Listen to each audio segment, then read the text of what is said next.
Marginal costing आपके chapter का question number 1। इस क्वेश्चन में ये पूछ रहे हैं a manufacturing company find that while it's cost 150 rupees each at the make component the same is available in the market at 120 rupees.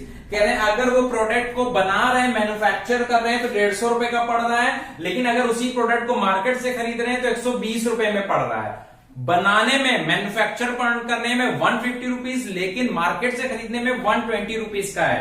आगे question में लिखा है assurance of condition supply the breakdown of cost. Cost दे रखी उन्होंने, breakdown of cost जो 150 rupees का जो मटेरियल तैयार किया उसमें बता रहे हैं मटेरियल था 60 रुपए का, लेबर था 40 रुपए का, वेरिएबल था 10 रुपए का एंड फिक्स कॉस्ट है 40 रुपए का, टोटल 150 रुपए का।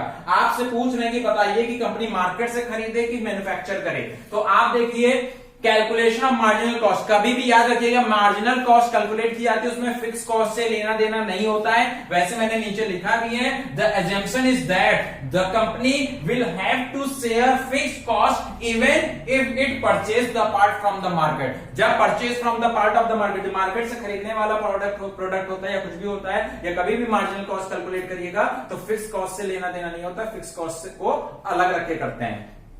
तो मटेरियल 60 रुपए का, लेबर 40 रुपए का, वेरिएबल 10 रुपए का, तो हमारा टोटल अगर हम बनाते हैं, मैन्युफैक्चर करते हैं, 40 रुपए को फिक्स कॉस्ट को हटा देंगे। फिक्स कॉस्ट को क्यों हटाएंगे? क्योंकि फिक्स कॉस्ट हमारा क्या होता है, एज्यूम किया जाता है। द एजम्पशन इज दैट, ये एजम्पशन है कि company will have to share fix cost, company अपने फिक्स कॉस्ट को शेयर करती even if it purchase from the market. अगर वो मार्केट से खरीदने को तैयार होती है तो उसका फिक्स कॉस्ट को क्या किया जाता है, शेयर किया जाता है। ठीक है, तो हमेशा कभी भी मार्जिनल कॉस्ट कैलकुलेट करिए तो मार्जिनल कॉस्ट कैलकुलेट करते समय फिक्स कॉस्ट को इग्नोर मारिए। फिक्स कॉस्ट से आपको लेना देना नहीं है। मटेरियल, लेबर एंड वेरिएबल को जोड़ा, आपकी टोटल कॉस्ट आ रही है 110 रुपए की। टोटल कॉस्ट आ रही है 110 रुपए की।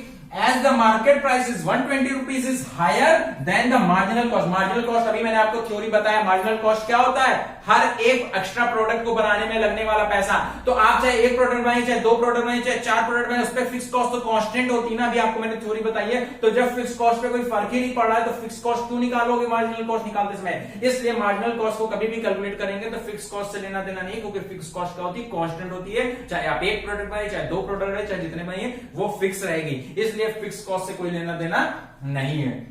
मार्केट प्राइस 120 रुपए है और मार्जिनल कॉस्ट 110 रुपए का है। मतलब हम एक एडिशनल यूनिट को खरीदने में हमें सिर्फ बनाने में कितना रुपए लगेगा, 110 रुपए लगेगा, जो कि खरीदने में 120 रुपए से ज्यादा है। तो 120 रुपए क्यों खरीदे हम, जब 110 रुपए में प्रोडक्ट बनने को तैयार है। Buying will not be profitable, इसीलिए बता रहे हैं बाइंग, खरीदना प्रॉफिटेबल नहीं है। And the company should go on marketing the. ठीक, आगे मैंने आपको बताया, ये क्वेश्चन नंबर 1 था। कभी भी आपसे पूछे कि मार्केट में इतने का मिल रहा है, खरीद बनाने में इतने में पड़ रहा है, तो क्या करें, मार्केट से खरीदे कि ना खरीदे? तो आप कैलकुलेट करिए, फिक्स कॉस्ट को हटाइए। मार्जिनल कॉस्ट अगर कम आ रही है उसके मुकाबले तो मतलब आपको मैन्युफैक्चर करना ज्यादा फायदेमंद है। अगर ये ज्यादा आती मार्केट से तो मार्केट से खरीदना ज्यादा प्रॉफिटेबल होता है। क्वेश्चन नंबर 2 आपको बताते हैं तो शायद और कॉन्सेप्ट में गया समझ में आएगा। अभी धीमे धीमे क्वेश्चन करेंगे, सारे कॉन्सेप्ट आपको क्लियर होंगे, देख लो।